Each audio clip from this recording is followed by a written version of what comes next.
歡迎光臨會展站，以下係使用引導徑前往客務中心、售票增值機、入閘機、月台及無障礙洗手間嘅路線指引。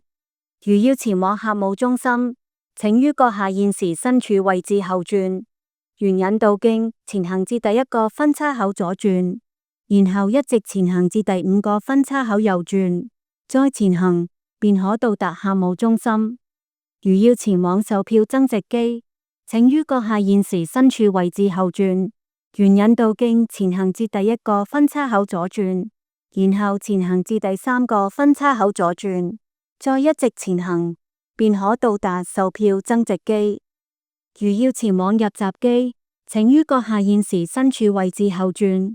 沿引導徑前行至第一個分叉口左轉，然後前行至第4個分叉口右轉，再前行，便可到達入閘機。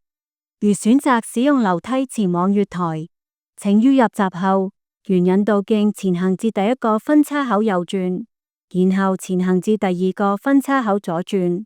再一直前行至盡頭，便可到達通往月台之樓梯。到達上層月台後，左邊為往金鐘方向之月台。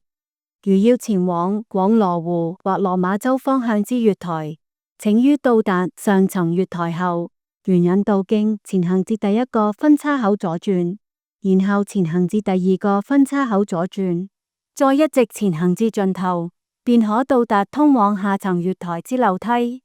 到達下層月台後，左邊為往羅湖或落馬洲方向之月台。如選擇使用升降機前往月台，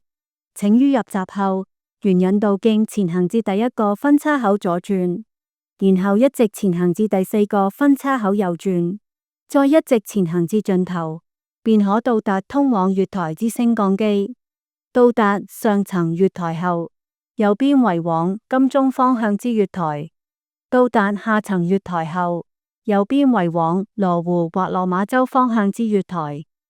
如要前往無障礙洗手間，